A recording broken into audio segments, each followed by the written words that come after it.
Ahora sí un poco más tranquilo.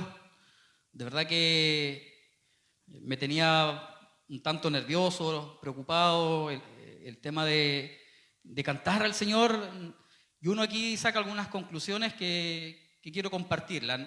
El servicio que los hermanos hacen, el ministerio musical, por así decirlo de alguna forma, ¿cierto? No me gusta mucho la palabra ministerio porque el ministerio en la Biblia significa servicio.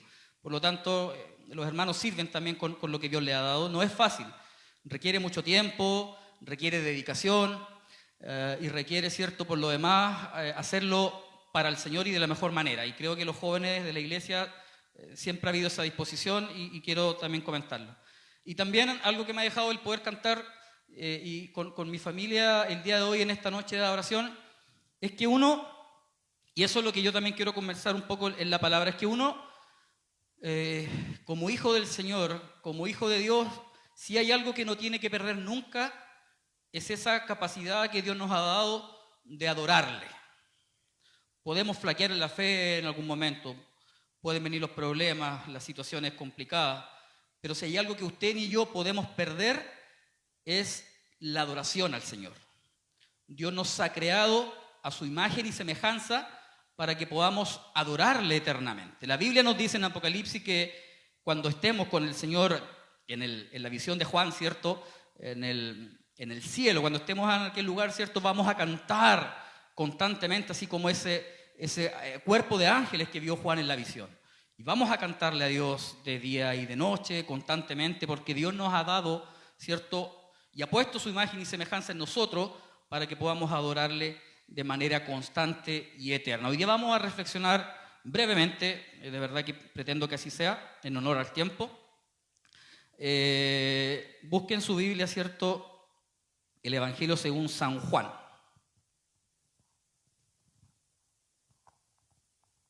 Juan capítulo 4, el verso 23 y 24 le damos a lectura y yo le voy a dar lectura y usted como está, ¿cierto?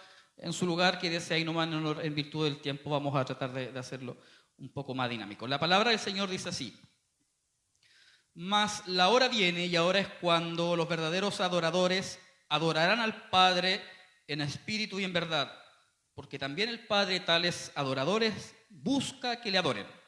Dios es espíritu y los que le adoran en espíritu y en verdad es necesario que adoren.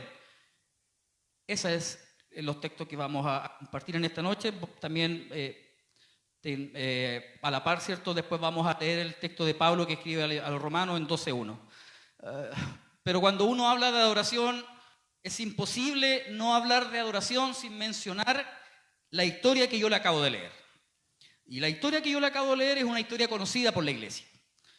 Juan, el evangelista, es el único de los cuatro, junto a Mateo, ¿cierto? Marco, Lucas y el propio Juan, es el único evangelista que nos relata este encuentro, ¿cierto?, entre Jesús y una mujer samaritana. La Biblia la identifica como la mujer samaritana, no tenemos más referencia de nombre, ¿cierto?, ni de apellido, sino como la mujer samaritana.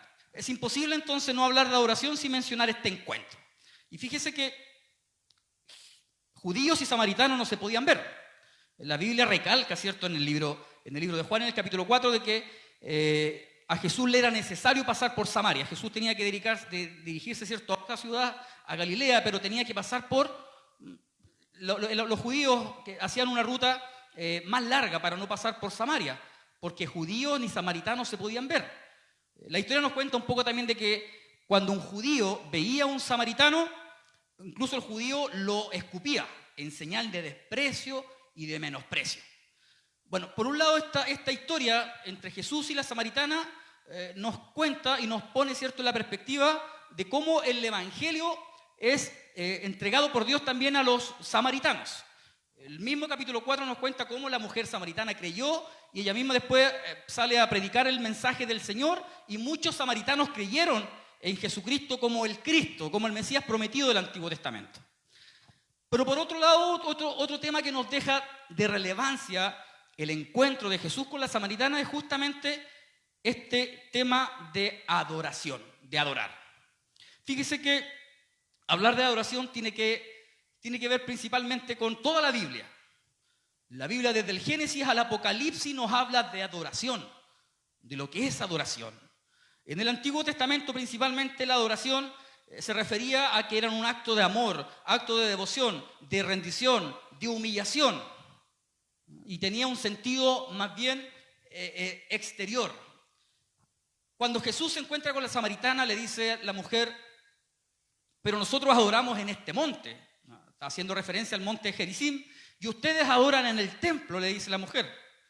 Porque los judíos tenían como referencia el lugar de adoración, el templo, ¿cierto?, que fue construido, ¿cierto?, por los judíos, y que allí se manifestaba la presencia de Dios. Al templo, ¿cierto?, se llevaban votos, se llevaban ofrendas, se llevaban sacrificios, y ese era el sistema de adoración que el pueblo tenía. Era un sistema más bien externo, en donde el pueblo se postraba a Dios, ¿cierto?, con ofrendas, y el templo era la señal potente que tenía Dios, ¿cierto?, como medio de adoración que Dios, ¿cierto?, había entregado para el pueblo. Eso era en el Antiguo Testamento. Tenía que ver con lo externo, con lo visual, con lo tangible, con lo que se podía tocar. Ahora más bien en el Nuevo Testamento Jesús nos deja una enseñanza tremenda a la samaritana y hoy día también a nosotros. Jesús le dice a la samaritana: pero ahora le dice, en que llegará el tiempo, dice, y ahora le dice, ahora tú estás hablando con él, le dice, en que los adoradores, los verdaderos adoradores, adorarán al Padre en espíritu y en verdad. Por lo tanto, Jesús ahora complementa esta idea de la adoración que en el Antiguo Testamento tenía que ver con lo externo. Mientras los samaritanos adoraban en el monte, los judíos adoraban en el templo. Jesús le dice: ¿sabes qué? Ahora ni en el monte ni en el templo se va a adorar a Dios, sino que ahora los verdaderos adoradores adorarán al Padre, ¿cierto?, en espíritu y en verdad. Y recalca y dice Juan, ¿cierto?, en el evangelista que nos cuenta esta historia, de que el Padre tales adoradores busca. Y nos sigue recalcando en el versículo 24, dice que Dios es espíritu. Y eso nos deja una enseñanza también hacia nosotros, y la que yo también decía hace un rato atrás. Dios puso su espíritu en usted y Dios lo puso en mí, para que nuestra adoración, ¿sabe qué, querida iglesia?, sea espiritual. Dios es espíritu y busca adoradores que le adoren en espíritu y en verdad. Y fíjese que en espíritu tiene que ver con la idea de que Jesús nos está enseñando primero la naturaleza de Dios, y que hoy día la comparte también con nosotros. Dios es espíritu y nosotros también somos seres espirituales.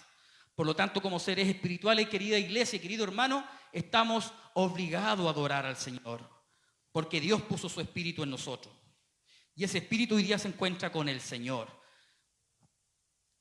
Y otra circunstancia de que el espíritu, que Dios haya, que la adoración sea espiritual también, tiene que ver que ahora el nuevo nacimiento viene desde el espíritu. Nacemos a una nueva vida espiritual. Pablo dice en Romanos que estábamos muertos, dice, en nuestro delito y en nuestro pecado. Pero a través de Cristo, Dios nos ha dado la salvación y hoy día hemos nacido a una nueva vida espiritual. Por lo tanto, usted y yo hemos nacido de nuevo para adorar a un Dios que es espíritu.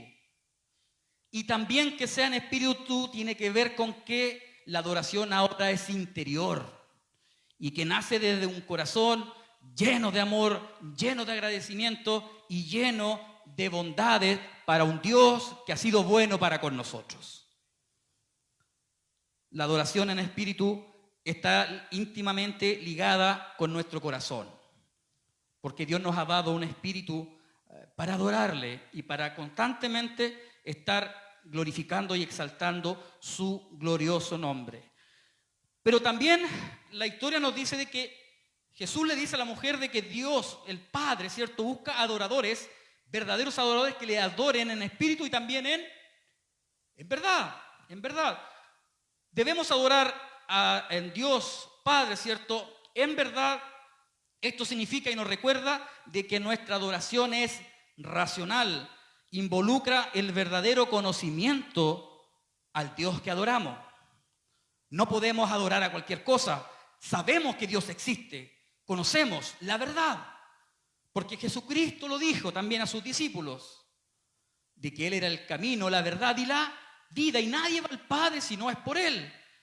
Conocer al Señor involucra una completa sumisión a lo que hoy día somos y nos pone donde realmente tenemos que estar, a un Dios soberano, a un Dios majestuoso y nosotros sus criaturas. La adoración en verdad reconoce e implica de que nuestra adoración también tiene que ver con ¿qué? Con la mente. Cantamos con el corazón y adoramos con la mente. Cantar bellos himnos, orar de forma mecánica y repetitiva sin pensar lo que decimos, sabe que esto no le agrada a Dios. Por eso que Jesús dijo a sus discípulos, les dijo, ¿cierto? Hablando un poco acerca de los fariseos, estos están llenos de palabras, de vanas palabras y repetitivas.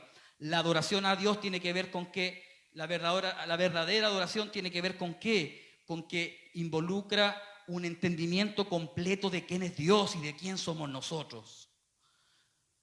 Y hoy día cuesta entender esto, porque a nosotros, a todos nos gusta, y lo personal siempre lo digo, me gusta cantar y levantar mis manos y cerrar mis ojos y perderme por un momento. Pero Pablo también nos recuerda y nos dice, complementando lo que dice Jesucristo, que busca adoradores, el Padre, en espíritu y en verdad. Y Pablo nos dice en Romanos 12:1 que presentamos nuestros cuerpos en sacrificio vivo. ¿Qué es nuestro culto? Dice Pablo, racional. El salmista en el 47, en el versículo 7 dice que debemos cantar al Señor pero con inteligencia. ¿Se da cuenta, hermano, lo que significa cantar en espíritu y en verdad? Que nuestro culto es racional.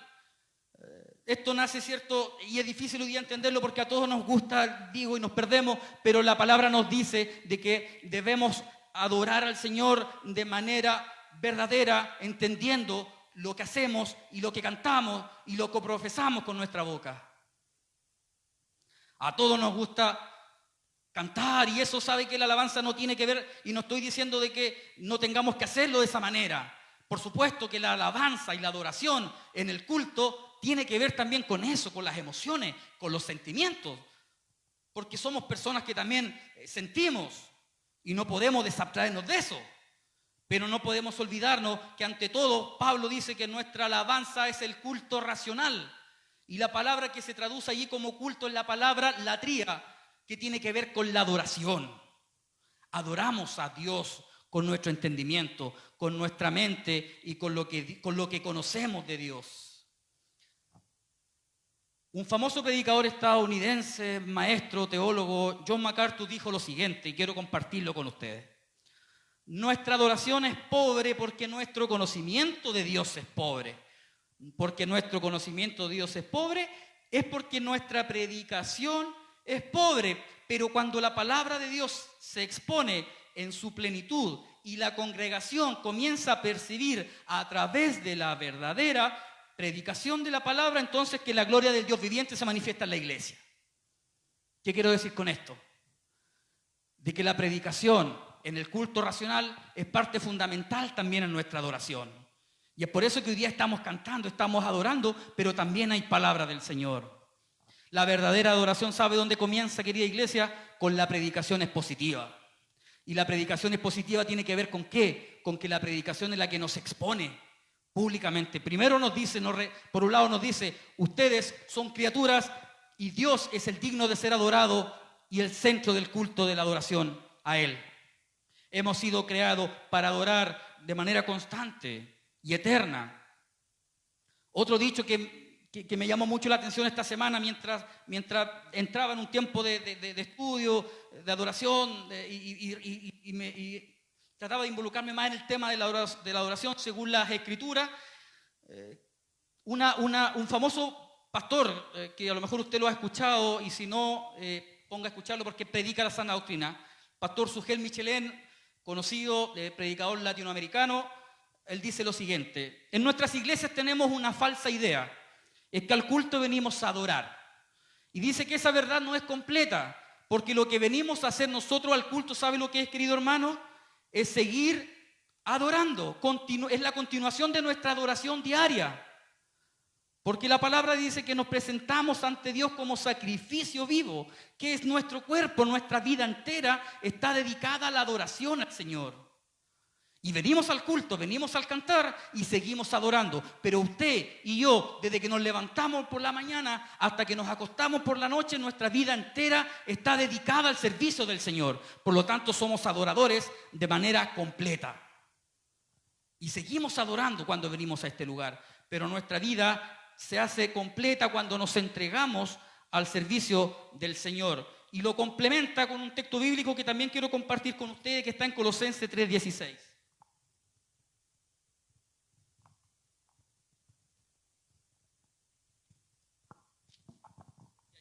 El contexto de la palabra tiene que ver con la adoración, pero involucra otras cosas que tienen que ver con nuestra vida cotidiana. Y ese es el sentido que quiere dejar el texto en relación a que nuestra adoración en el culto racional y en el culto público y el culto corporativo, que el que tenemos cuando nos juntamos en la semana, los sábados y los domingos, y este momento es el que tiene que ver con que somos adoradores de manera completa, y cuando llegamos a este lugar lo que hacemos en el fondo, según la palabra y según este expositor bíblico y predicador, es que nosotros seguimos adorando al Señor. 3:16 dice: la palabra de Cristo mora en abundancia en vosotros, enseñándoos y exhortándoos unos a otros en toda sabiduría, cantando con gracia en vuestros corazones al Señor, con salmos e himnos, cánticos espirituales. Y todo lo que hacéis, dice la palabra del Señor, sea de palabra o sea de hecho, hacedlo todo en el nombre del Señor Jesucristo, dando gracias a Dios Padre por medio de Él. Casadas, si están sujetas a vuestros maridos como conviene en el Señor. Marido, amad a vuestras mujeres y no seáis ásperos con ellas. Hijos, obedeced a vuestros padres en todo. Padres, no exasperéis a vuestros hijos. Siervos, obedeced a todos vuestros amos. Y todo lo que hay, el 23, hacedlo de corazón para el Señor. ¿Qué quiero decir con esto? De que según Pablo, nuestra vida completa, desde que nos levantamos, desde que compartimos con nuestra familia, desde que nos vamos a trabajar, desde que somos siervos, desde que somos amos, desde que somos esposos, esposas, los que son hijos, todo momento y todo tiempo nuestra vida es dedicada para el Señor, porque nos presentamos ante Él con cantos y con salmos, y más abajo el contexto de la palabra nos da a entender de que el día a día en el que vivimos también seguimos siendo adoradores. Y seguimos siendo adoradores, ¿sabe por qué? Porque Dios ha puesto su imagen en nosotros. Y eso tiene que ver con que nuestra vida completa cada día depende del Señor. Nuestra vida completa está involucrada en todas las áreas de nuestra vida. La adoración que ofrecemos al Señor, ¿sabe qué, querida iglesia? No es un evento, no. Esto es un evento, hoy día venimos a adorar al Señor, pero la adoración al Señor es una forma de vivir. Eso está diciendo la palabra en Colosenses. Venimos al culto, a un evento que es el evento público, el culto racional, pero ya desde que antes que nos venimos, desde cuando nos levantamos y damos gracias al Señor por el día maravilloso que tenemos, y no somos los esposos ásperos con nuestras mujeres y las mujeres aman a sus esposos y los hijos obedecen a sus padres y los padres, cierto, no exasperan a sus hijos, entonces ya estamos adorando según la palabra del Señor. Por lo tanto, la adoración, según las Escrituras, es una forma de vivir, y a esos adoradores busca el Padre. Aquellos que le adoren en espíritu y en verdad. La adoración va más allá de la liturgia, va más allá de cuántas veces tenemos que aplaudir, de cuántas veces tenemos que dar gracias a Dios, si tenemos que cantar con instrumentos electrónicos, si tenemos que cantar con instrumentos tradicionales. La adoración va más allá de eso. La adoración, según el Nuevo Testamento, tiene que ver con un aspecto espiritual, interno, en donde nos presentamos ante Dios como sacrificio vivo, que es vuestro culto racional, dice Pablo. Jesús le dijo a la mujer samaritana: ustedes adoran en el monte, nosotros adoramos, los judíos adoramos, ¿cierto?, en el templo, pero sabe que ya llegará la hora, y ahora Él le dicen donde los verdaderos adoradores adorarán al Padre en espíritu y en verdad. La adoración no es un evento, va más allá de todo eso. No venimos a la iglesia a adorar, sino que venimos al culto a seguir adorando, porque Dios nos ha dado la idea de que somos a su imagen y semejanza, y tenemos que adorarle constantemente a Él. Para vivir una adoración más ferviente y apasionada, entonces, ¿qué necesitamos, iglesia? En espíritu, pero también en verdad. Entonces necesitamos un mejor entendimiento de quién es Dios y de lo que Él es. Y un verdadero entendimiento de lo que es Dios y de lo que es Él involucra claramente también lo que dijo Pablo, de que cantamos con nuestro corazón, ¿cierto? Que es nuestro culto racional, con la racionalidad de saber quién es Dios. Y conocer también nuestras enseñanzas cristianas y nuestras enseñanzas bíblicas. Y con eso también cantamos. La mayoría de los niños en la escuela dominical, los hermanos, ¿cómo aprendemos las historias de la Biblia? A través de la alabanza. Muchos crecimos cantando alabanza. Sansón era un muchacho, ¿cierto? Así, así, así. Jonás no le hizo caso a la palabra de Dios. Abraham, ¿para dónde viaja? Y contábamos historias y muchas de ellas nos aprendimos a través de las Escrituras. Por lo tanto, la adoración tiene que ver necesariamente con la Biblia. Ser verdaderos adoradores nos pone en el lugar que merecemos, que es reconocer la obra de Cristo. Eso quiere decir de que nuestro mensaje, querida iglesia, tiene que ser cristocéntrica. Que nuestro mensaje y que nuestra alabanza y que nuestra adoración tiene que ser cristocéntrica. ¿Qué quiero decir con esto? De que Cristo es el centro de nuestra adoración. Y esto también va para los músicos, para los que sirven en el ministerio musical, en las iglesias, y me preocupo de esta porque es en la que estamos. Hoy día, con todo esto, el humanismo que estamos viviendo, la vida y la sociedad ha girado un poco hacia el hombre como el centro de la adoración. Y el peligro que a veces toma esto, que a veces las iglesias, y lo digo con mucha altura de mira, es que a veces las iglesias también tienden a pensar en el hombre como el centro del culto. Y no, pues iglesia, el centro del culto sigue siendo el Señor. Y digo esto porque a veces nos cantamos más a nosotros, más que exaltar el nombre del Señor. Hay una alabanza que a mí siempre se lo digo a los hermanos, y se lo he dicho en más de alguna oportunidad, que no la puedo cantar tanto porque de verdad que no la entiendo. Dios me mandó a decir, basta ya de sufrir. Cuando yo leo la Biblia y veo la vida de los apóstoles, veo la vida de Cristo mismo, veo una vida de alguien que sufrió por la causa del Señor. Y que me estén diciendo que no tengo que sufrir, entonces eso no es el evangelio que Dios trazó para mí y para usted. La alabanza nos pone en el lugar que nos merece. Reconocer que sin el Señor no somos nada. Y le cantamos al Señor porque Él es digno de toda honra, de toda gloria y de toda alabanza. Le cantamos al Señor porque sus misericordias se renuevan cada día. Y aunque estemos allá abajo, seguimos adorando. Porque hemos sido llamados a eso, iglesia. Pablo decía, las marcas las llevo en mi cuerpo del sufrimiento. Pero hoy día no, la gente nos está diciendo que aparentemente sufrir es malo. Y la alabanza de alguna forma también nos dice eso. Y cuando uno empieza a leer la Biblia y las Escrituras y la vida de los apóstoles, salvo la vida de Juan el apóstol, todos los apóstoles tuvieron una muerte violenta, una muerte fría y muy dura. Por lo tanto, nosotros también hemos sido llamados a sufrir por la causa del Señor. El tema es que a veces sufrimos por otras cosas que no tenemos por qué sufrir, porque nos metemos solitos en problemas, ¿o no? El Señor nos dice que eso no es bueno y entramos y nos metemos en esos problemas solitos. Querida iglesia, y con esto ya termino, adorar significa entonces rendir nuestra vida entera al Señor, completa. Nos pone a nosotros como adoradores, como hijos de Él, criaturas de Él, y al Señor como nuestro creador. Sigamos cantando, sigamos adorando, tenemos un espacio todavía. Ahora van a seguir, hermanos, adorando y cantando al Señor, pero recuerde que usted se va desde este lugar, termina hoy día en la noche de adoración, termina el cantar, y usted tiene que seguir siendo un adorador. No se puede desabstraer de eso, porque Dios nos ha hecho a su imagen y a su semejanza, y no solamente tiene que ver con el culto racional, sino que tiene que ver con lo que somos día a día.